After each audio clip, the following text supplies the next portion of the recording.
right. Good morning and good coffee, everybody. This is a special edition of Morning Coffee with Larry, where I am blessed to have a guest with me, a good friend named Vena Semprie. And she is a specialist in caregiving from Toronto, Canada. And I have had the pleasure of having conversation with her on a weekly basis for about 7 years. And it is great. This is the first time we've done something like this.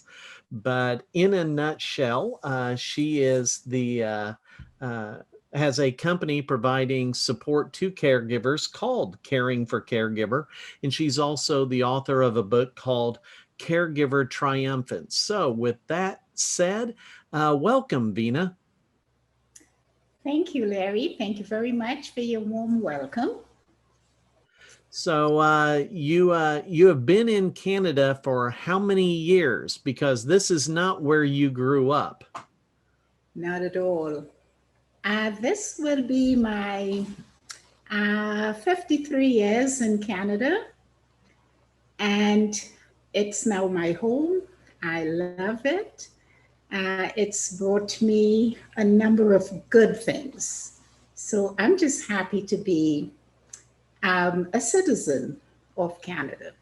Good. But you came from a warmer climate. I always pick on you because of how cold it'll be up there, but you started off warm. Where did you start off at? I was born in Trinidad in the Caribbean. Just a beautiful, warm, sunny island, great temperatures all around. But I decided I wanted to see a different way of life and immigrated to Canada in 1967. I love it. It's brought me a number of good opportunities, and this is my home. Oh, very good.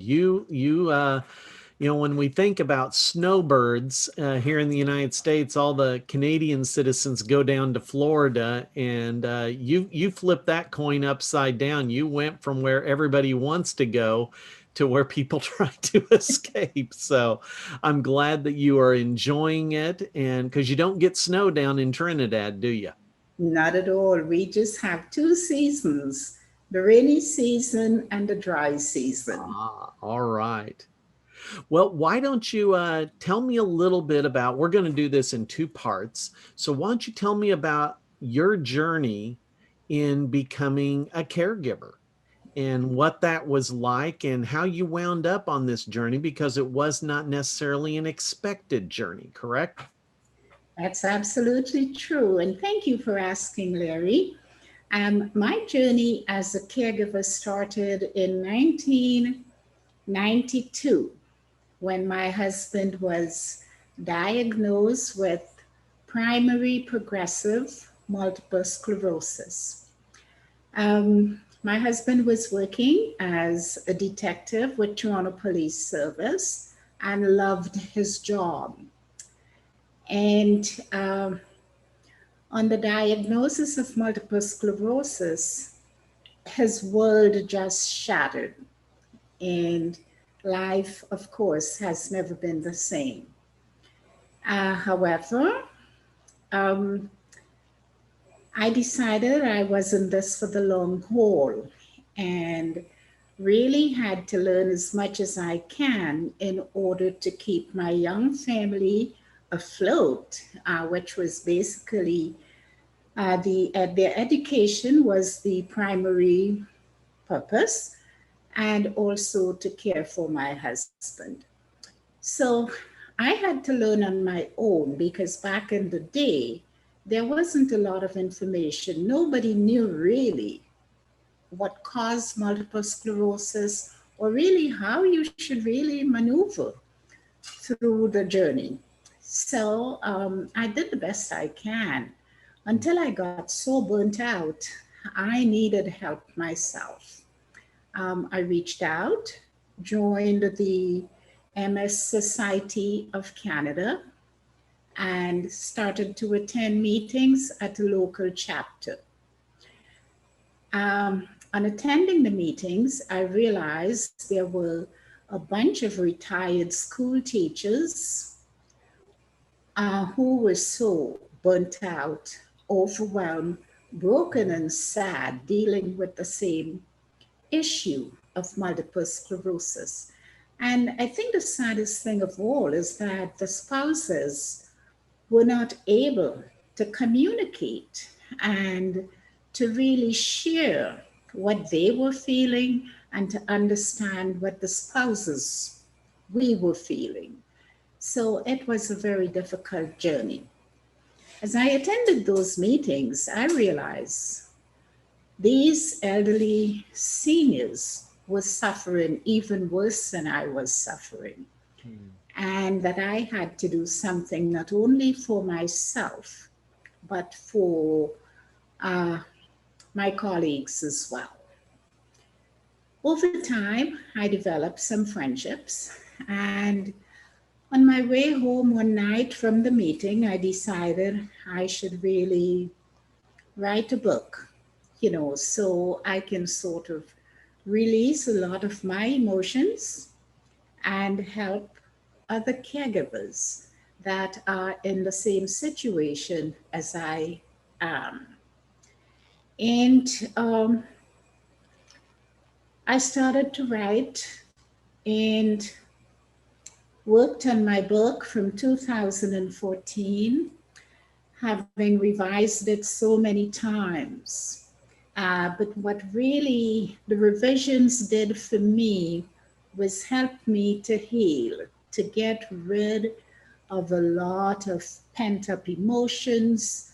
I was able to write out my feelings, even though I decided I couldn't really publish what I really felt, what I really expressed, until I refined my print and was comfortable with the version that I printed, um, which I did in 2016. In June of 2016, I published my book, Caring for Caregiver, which has become a very valuable resource with a number of places, a number of organizations, all kinds of help for people that are experiencing difficulties as they navigate their journey.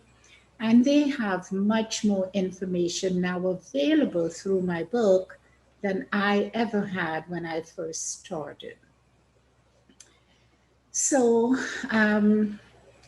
I feel much better now that I have been able to express. I think a lot of healing has taken place with me. I am now able to turn around and help caregivers because I understand the journey. I am one of them. I've been through the trenches and I know how difficult it is. So for me, I am really passionate in getting help to those that need it most because oftentimes caregivers don't even understand the help they need. They don't really realize how much help they need. They give Mm. to everyone and they are the last person. By the Right. time they remember themselves, they're completely burnt out. So that's my inspiration. That's my motivation to reach out and to help caregivers who give so much and really neglect themselves in the process. That is quite a journey. That's quite a journey, and it's one that is, as you said, it's not just you have been on the journey. Uh, so many folks have been on it and continue on it. Myself and my wife in the role of caregiver now for my elderly mother. There's things that you do go through, you wrestle with, and you have to find some sort of piece and answer that works, because it's not just simply doing the tasks. It's there's a grieving process. There's just so much to that to find your new normal, your new way of looking at life and living life. So I'm glad that, you are able to use your journey through that to help others get through their journey. Larry, I think the people that really understand the difficulties and the challenges that caregivers face are the people that are really going through or have gone through the same things.